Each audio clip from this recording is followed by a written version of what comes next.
গত 3 থেকে 4 দিন 5 দিন আগে বাংলাদেশে পরীক্ষা ব্যবস্থা নিয়ে যে আন্দোলন হয়েছে, পৃথিবীর ইতিহাসে বিরল।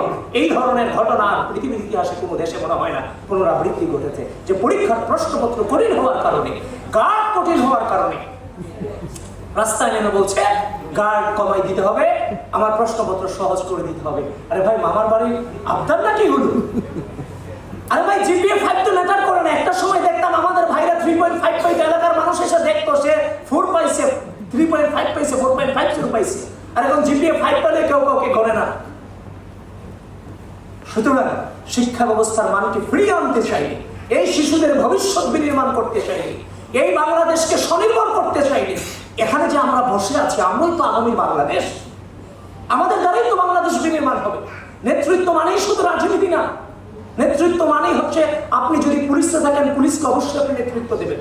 আপনি অন্য কোনো ক্যাডারে গেলে আপনি সেখানে নেতৃত্ব দিবেন, আপনি স্কুলে গেলে স্কুলকে নেতৃত্ব দিবেন, কলেজকে নেতৃত্ব দিবেন। তার মানে আমরা এখানে যারা আছি প্রত্যেকে কিন্তু নেতা, কোনো না কোনো জায়গাতে আমরা নেতৃত্ব দিচ্ছি, রাষ্ট্রকে বাঁচিয়ে রাখতেছি। এখানে আমরা যারা এই নতুন প্রজন্মের যারা বসে আছি, আমরাই তো একদিন কেউ আমরা মন্ত্রী হব, কেউ এখান থেকে এমপি হবে, কেউ বিসিএস ক্যাডার হবে, কেউ বিভিন্ন মানে বড় বড় ব্যবসায়িক প্রতিষ্ঠানের মালিক হবে। আমরাই তো আগামী বাংলাদেশ, আমাদের উপর তো নির্ভর করবে আমাদের বাংলাদেশটা আমরা কিভাবে বিনির্মাণ করবো।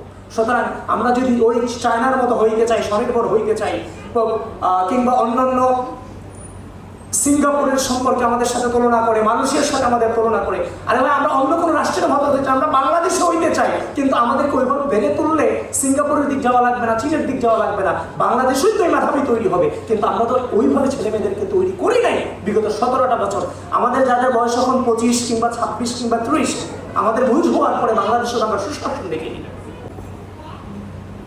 ঢুকে গেলাম রাজনীতির আলোচনায়। রাজনীতিবিদদের আপনি যেখানেই বসাবেন, রাজনীতির বাইরে গিয়ে আলোচনা করাটা ডিফিকাল্ট। তবে রাজনীতি যেটাকে নোংরামি ভাবা হয়, আসলে ব্যাপারটা তা না। রাজনীতি, নোংরা রাজনীতির বিরুদ্ধে তো লড়াইটা করেছি আমরা, লড়াই করেছি একটি সুস্থ রাজনৈতিক সংস্কৃতি প্রচলনে। আমি সবসময় একটা কথা বলতাম, বাংলাদেশের রাজনৈতিক সংস্কৃতি, গণতান্ত্রিক মূল্যবোধ এবং নৈতিকতা একদম শূন্যের কোটায় আছে। সেটাকে পরিবর্তন করতে চাইলে সরাসরি প্রধানমন্ত্রীর চেয়ার থেকে সেটাকে পরিবর্তন করতে হবে। আপনি আমি পরিবর্তন হলে সেটা প্রভাবিত হবে না অন্যজন, কিন্তু যখন সংসদে বসে রাষ্ট্রের প্রধানমন্ত্রী যখন কোনো বিহেভ করবে, সেটার প্রভাব রাষ্ট্রের প্রতিটা সেক্টরে প্রভাব পড়বে এবং তার দ্বারা প্রভাবিত হবে। আমি সবসময় যখন 16 সালে বিশ্ববিদ্যালয়ে ভর্তি হওয়ার পর রাজনীতিতে এসেছিলাম, রাজনীতি অপসংস্কৃতির বিরুদ্ধে আমি স্বপ্ন দেখতাম যে রাজনৈতিক সংস্কৃতি, গণতান্ত্রিক মূল্যবোধ এবং নৈতিকতা শূন্যের কোঠায় পৌঁছে গিয়েছে, সেটা জনাব তারেক রহমানের হাত ধরেই বাংলাদেশে ফিরে আসবে। সে সময় বলতাম, অনেকে বিশ্বাস করতো না, হাসতো, কিন্তু আমি আজকে বিশ্বাস করি আপনারা যারা এখানে বসে আছেন, সেই রাষ্ট্রের প্রধান ব্যক্তি যেভাবে তিনি প্রভাবিত করে যাচ্ছেন, আপনারা বিশ্বাস রাখতে পারেন আগামী 10 বছরে কিংবা যদি 5 বছরে তিনি ক্ষমতায় থাকে, ধরে রাখতে পারেন বিগত 50 বছর 55 বছরের ইতিহাসে একজন রাষ্ট্রপ্রধান হিসেবে রাষ্ট্রের প্রতিটি সেক্টরে যে প্রভাবিত করতে পারেনি, ইনশাআল্লাহ জনাব তারেক রহমান সেই কাজটুকু ইনশাআল্লাহ করে যাবেন। এবং এই যে শিশুদের জন্য উনি যেভাবে চিন্তা করেন, ওনার চিন্তা যারা সিনিয়র হয়ে গেছে তাদেরকে ঘিরে তো আছে, কিন্তু মেইন চিন্তাটা হচ্ছে তার ভবিষ্যৎ রাষ্ট্রকে বিনির্মাণ করবার জন্য উনি কতটুকু দায়িত্ব পালন করছেন।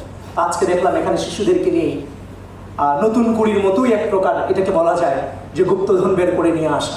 আসলে আমাদেরকে এগুলো নিয়ে কাজ করতে হবে।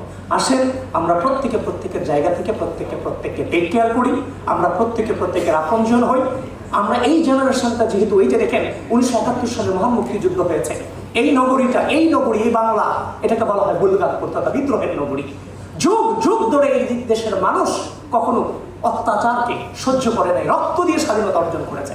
সেটা 1971, পরবর্তীতে 75-এর সিপাহী জনতার বিপ্লব, 90-এর গণঅভ্যুত্থান, এবং আমাদের এই জেনারেশন, যেটাকে আপনারা বলতেন যে এই জেনারেশনটা কিছুই হবে না, যে এদের ভিতরে দেশপ্রেম নাই, এরাই এই বাংলাদেশের সর্ববৃহৎ, সবচেয়ে তেজি এবং হচ্ছে যে আপনার শক্তিশালী যে গণঅভ্যুত্থান, এই জেনারেশনটার হাত ধরে হয়েছে। তার মানে এই জেনারেশনের এই রাষ্ট্রের মালিকানা তৈরি হয়েছে, এই গণঅভ্যুত্থানে তাদের মালিকানা তৈরি হয়েছে।